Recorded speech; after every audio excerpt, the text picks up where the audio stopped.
Have you ever looked at a piece of art so beautiful it made your heart race, your head spin, and your knees feel weak? Art can stir up all sorts of emotions: joy, sadness, even anger. But can it actually make you physically and mentally sick? This bizarre phenomenon is sometimes called an art attack, but its more formal name is Stendhal syndrome.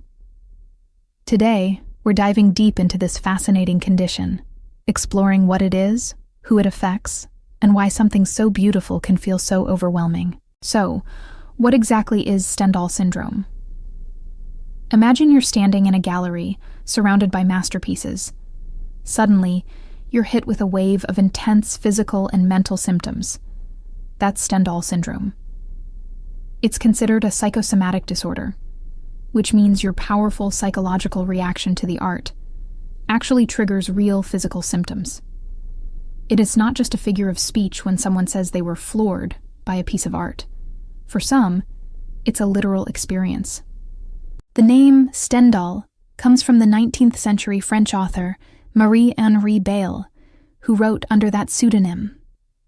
In 1817, during a trip to Florence, he visited the Basilica of Santa Croce and described being overcome by the sublime beauty he witnessed. He wrote about experiencing heart palpitations and feeling like he was about to faint. He felt completely overwhelmed by the art and history surrounding him. Fast forward to 1989, when an Italian psychiatrist named Graziella Magarini officially described the condition. She coined the term Stendhal syndrome after treating over 100 tourists in a Florence hospital who had experienced similar episodes after viewing the city's art. Because of this, it's also sometimes called Florentine syndrome, or more broadly, aesthetic sickness. Interestingly, while the name is relatively new, the experience isn't. Throughout history, there are accounts of people being profoundly affected by art. Some researchers even believe historical figures like the famous psychoanalyst Sigmund Freud may have experienced it. Despite being a well-documented phenomenon in psychiatric literature, Stendhal syndrome isn't officially listed in the latest edition of the Diagnostic and Statistical Manual of Mental Disorders, or the DSM. This makes it a bit of a medical curiosity, but a very real one for those who experience it. You might be wondering, how common is this? Well, Stendhal syndrome is considered extremely rare. The exact numbers are unknown, partly because what one person finds breathtakingly beautiful, another might just find nice. Beauty is incredibly subjective. Research suggests it's most often seen in single adults between the ages of 26 and 40. It also seems to have a geographical component, with more cases reported in Europe than anywhere else in the world, especially among tourists visiting cultural hotspots. Think of cities packed with museums and historical landmarks. So, what causes this intense reaction? It's not just about seeing a pretty picture. Stendhal syndrome is triggered by an encounter with something overwhelmingly beautiful. This could be a painting, a sculpture, or even stunning architecture. But it goes deeper. The experience is often amplified by the context. Being in a place of great historical or cultural significance and thinking about the major events that unfolded there can add to the overwhelming feeling. It's a combination of the art itself, the history it represents, and the environment you're in. Cities like Florence, Paris, Rome, Athens, and even Tokyo are considered hotspots for this syndrome. They are cultural epicenters where you are constantly bombarded with beauty and history. But it's not just the art and location. Certain personal factors can make you more susceptible.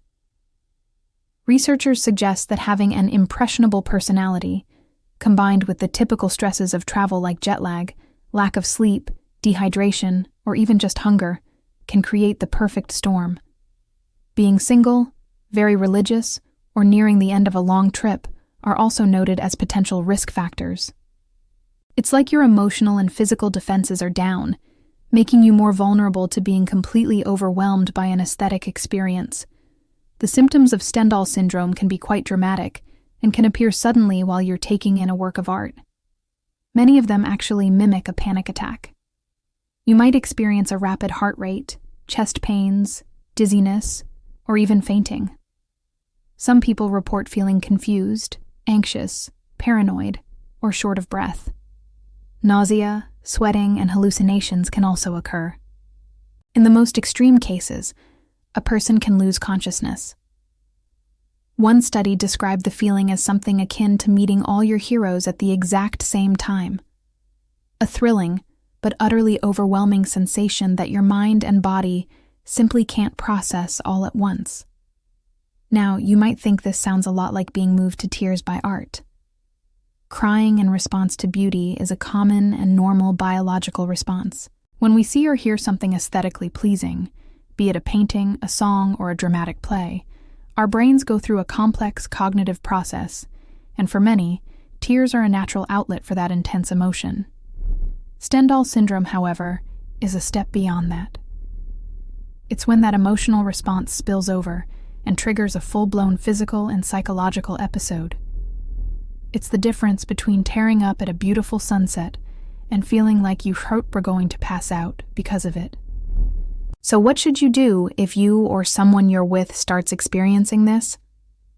The good news is that the symptoms are almost always temporary and usually resolve on their own without medical treatment.